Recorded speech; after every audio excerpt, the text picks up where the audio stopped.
coming up on State of Events, found out why former President Barack Obama visits the Bay. And find out who else is running for the 2020 presidential elections. State of Events starts now.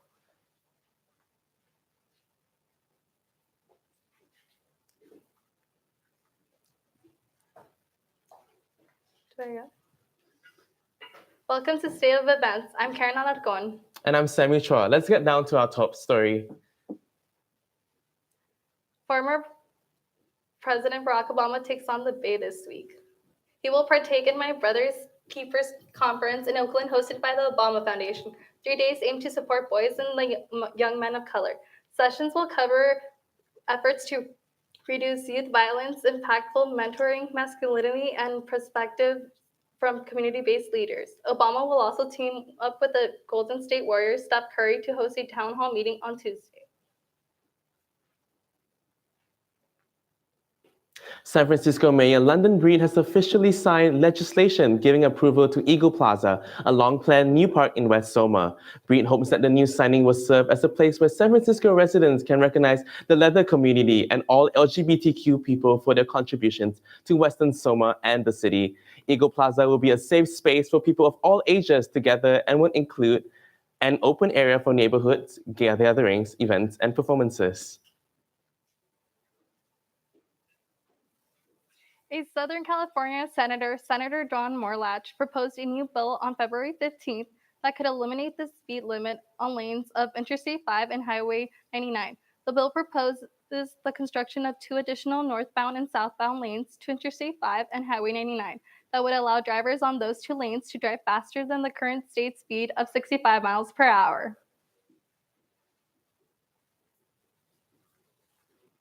California Governor Gavin Newsom is endorsing Senator Kamala Harris in her run for president. Newsom, a former San Francisco mayor, joined MSNBC's Chris Hayes in an interview and publicly made his endorsement official. He tells Hayes that he has known Kamala Harris for decades, and she did an extraordinary job with a very progressive record as District Attorney of San Francisco. According to CNN, Harris is currently viewed as a Democrat who would most likely be the party's presidential nominee in 2020. Following the 2020 presidential nominee, today Bernie Sanders announced he will be running for president. Next on State of Events, teachers not only around the Bay, but also across the world are striking for teachers' rights. And then we'll tell you how San Francisco homeless are getting jobs and how streets are getting cleaned up.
Oakland teachers officially announced plans to go on strike this Thursday for better working conditions. At a news conference, Oakland Education Association President Keith Brown said enough is enough. The teacher union is demanding for three things. They want a 12% raise over the next 3 years. They're hoping to shrink class sizes. They're also seeking for more support staff.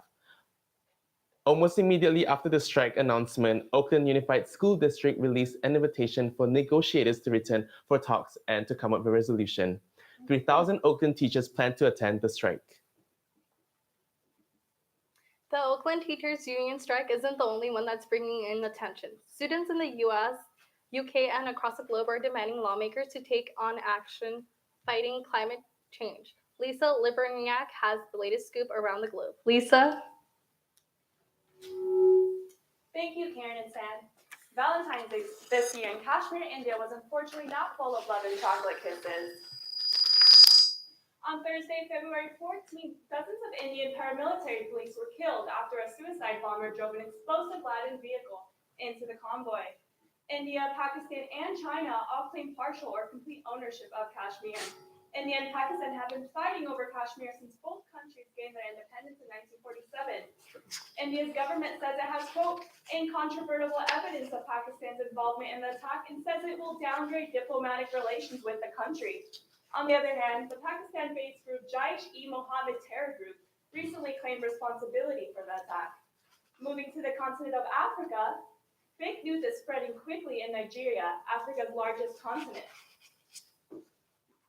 And Nigeria's 2011 election, known as the most controversial and potentially most violent in the country's history, is being brought back to life in its current 2019 election season.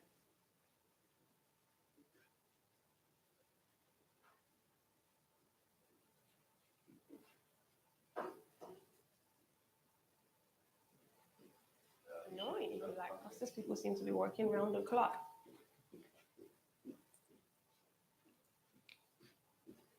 The prompter stuff. It's going too fast. It's going too fast. Lole Nwazi is a journalist for Crosscheck Nigeria, a group of nearly 15 media houses that have joined together to fight fake news.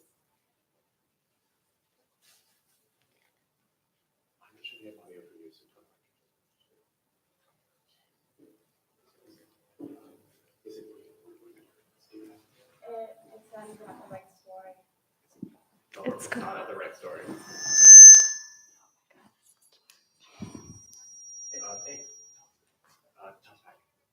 All right, and that's all for today. Thank you, Karen and Sam. Back to you two at the desk.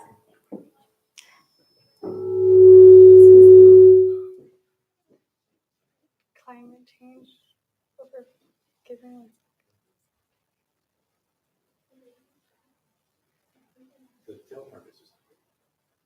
After a record-breaking 15-year-long mission, it is time to say goodbye to NASA's Mars rover. NASA has officially declared that its longest-running rover, Opportunity, has been pronounced dead. NASA scientists have been trying to contact Opportunity for over 8 months, but haven't had any luck. After it got caught in a dust storm, NASA considers Opportunity as an icon in the field of planetary exploration. For years, Opportunity gathered critical evidence that proves Mars might be hospitable to life. Even though the rover died, exploration of the red planet continues with NASA's Curiosity rover and InSight lander. Screen time for children under 2 years old has tripled since 1997. CNN released a study on how much time children are watching television and using computers, tablets, and other devices.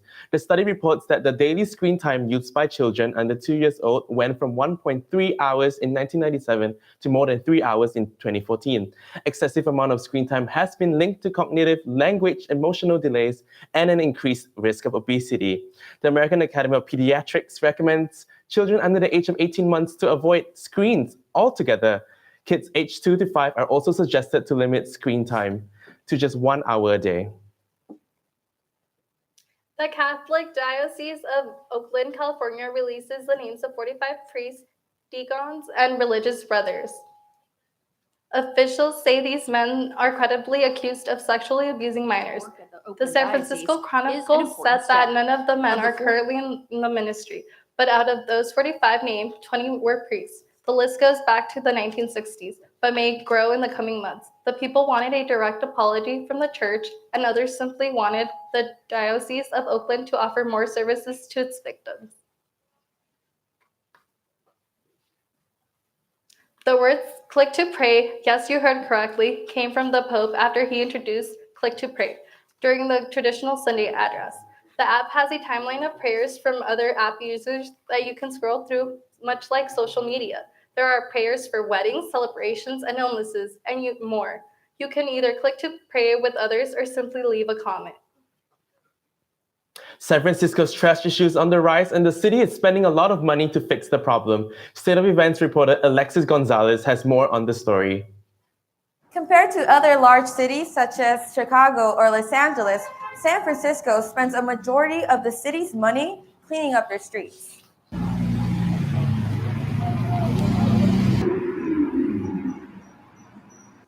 If you've ever strolled along the busy streets of San Francisco, then it's very likely you've stumbled across a variety of trash. For years, the city has had an ongoing battle with the amount of trash, needles, and human feces that is found along the streets. The city's Budget, Legislative, and Analyst Office reported that last year, the city spent about $54 million on the streets cleaning services, averaging to a whopping $40 per person, a significantly high number when compared to Los Angeles, which only spent about $3 per person. Some residents like Dan Gudgel believe that although the money is necessary, perhaps more can be done to alleviate the problem. It's like, getting things clean is like a good goal, but actually like dealing with the problems that cause the mess is like, I think, an important part of it. While others like Alyssa want to remind people that cleaning the street is not just about aesthetic appeal. Way that it doesn't sound like we're trying to make San Francisco prettier, but safer, livable, affordable for all. And about the importance of staying informed. It has to do with transparency. I'd like to just know more about it. Although the city has been working hard to lower the amount of money spent cleaning the streets, it's been reported that it will go up to $60 million in 2019. Reporting for State of Events in San Francisco, I'm Alexis Gonzalez. Talking about dirty streets, dirty produce is something to be cautious about. Alexandria Hernandez reports on how E. coli is spreading throughout the nation.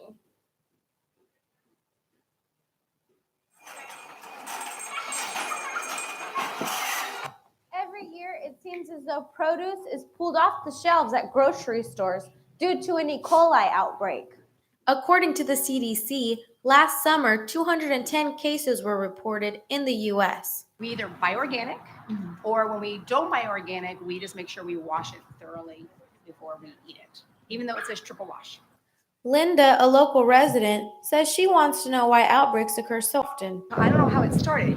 You don't hear, is it from water, is it pesticides? And I think if you buy organic, you don't really need to worry about the E. coli. Last year, right before the holidays, Adele Abudalla's business was affected by an E. coli outbreak. When this thing went away, I went to buy a box. It was like $50. Well, I used to get it to like $15, $16. Jessica Beatty is a nurse practitioner at SF State. She explains the effects of E. coli. The bacteria infects your intestines. It gets swollen, inflamed, it gets irritable.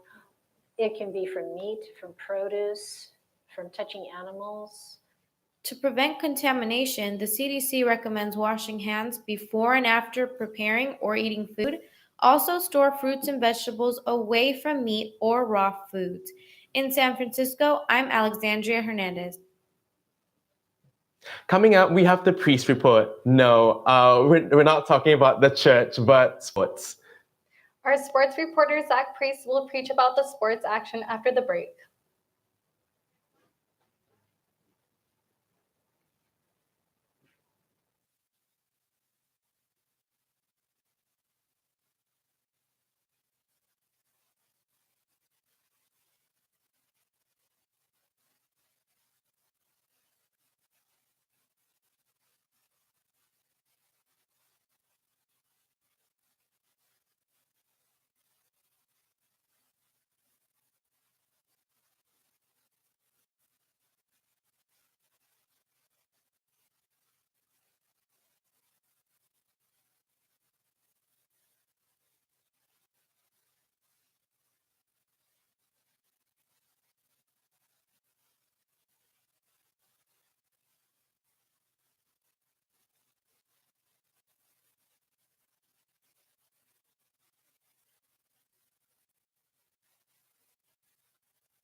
an effort to promote safe sex and a healthy campus, Ashley Loaiza is in the studio to share how San Francisco State is doing their part. The chances for college students to contract one of these diseases are high. San Francisco State is among some of the colleges in the Bay Area that push for sex education in unique ways. Campus that specializes in providing students with a variety of condoms and lubricants. The booth is set up and promoted by members of health promotion and wellness, such as Taylor Davies, in hopes to educate students on safe sex practices and to break down the stigma on sexual health. What we really want to do is create a sex-positive atmosphere on campus. If sex is something you want to do, it's not something you should be ashamed of. You should be able to talk about it openly. You should be able to ask questions in order to better understand what you like and to take care of yourself in a healthy way. Youth ages 15 to 24 account for half of the 20 million new STIs occurring in the U.S., according to the Centers for Disease Control and Prevention. Condom caboose organizers such as Ray Sweet strive to provide access to safe sex for students' overall wellness. This is a time where people start exploring their sexuality. And with that comes exploring different kinds of sex and for a lot of people. And so it's important to be safe while doing that. The Condom Caboose is available 6 days a week, where its organizers are available to provide information and demonstrations on the variety of barrier methods they offer. Reporting for a State of Events in San Francisco, Ashley Loaiza. We have sports reporter Zach Priest with the Priest Report on all Bay Area sports news. Zach? Thank you. First off, we have SF State baseball, which started their season recently, and our reporter Nicole Gitsky has the details. San Francisco State's baseball 2019 season is underway, where they're looking to take playoffs 2 years straight. Motivated by last year, the Gators are trying to come in hot this season and clinch some wins early on. Yeah, the expectations are really high this year after last year's success. The 2018 season is the first time ever the Gators have made it to the playoffs in the CCAA division. This is also their best overall record since 2005. The team is welcoming some new players, and catcher Jason Hare finds it will be an asset to the team. I mean, last year we had great chemistry. Everyone really bonded well with each other, but that bond we had last year is carrying over to this year, so we're that much closer. We're that much more on the same page. The team is facing a lot of new changes this season, but it might not feel like too big of a change. The Gators are expected to place in 6th overall this season. We brought in a different coaching staff, so the mindset's a little bit different with the 3 or 4 new coaches that we brought in. But things are going to stay the same in the sense of our goal on the mound is to throw strikes, pound the zone, and allow our defense to work with a quick tempo. The Gators take the field February 22nd, 23rd, and 24th against Chico State, looking to start the season off right. At Maloney Field, I'm Nicole Gitsky for State of Events. Thanks, Nicole. And now on to more national sports news from this week where some big headlines made the news. First off, NBA Commissioner Adam Silver previewed the Jersey of the Future this last week during the annual Technology Summit at the NBA All-Star festivities. It is called the Smart Jersey and can change the player name and number to any of your favorite NBA stars. However, it will not be available until 2038. Speaking of the All-Star game, it was played this last Sunday where Golden State Warriors star Kevin Durant made his 10th All-Star appearance. Playing for Team LeBron in this matchup, started out slow but caught fire down the stretch, not missing a shot in the fourth quarter. He shot 10 for 15 from the field, including 6 for 9 from beyond the arc, leading Team LeBron past Team Giannis in a 178-164 win. This performance earned him All-Star Game MVP. Now on to baseball, where Bryce Harper has still not signed to a team. As of this morning, free agent Manny Machado signed to the Padres, 10 years, $300 million. But that leaves Harper still unsigned.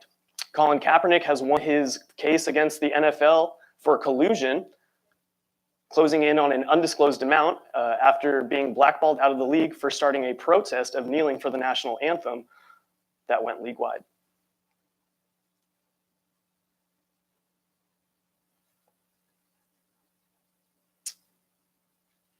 That concludes the sports wrap-up now. So So, about Manny Machado and the signing, what is all that about? Yeah, so that broke this morning.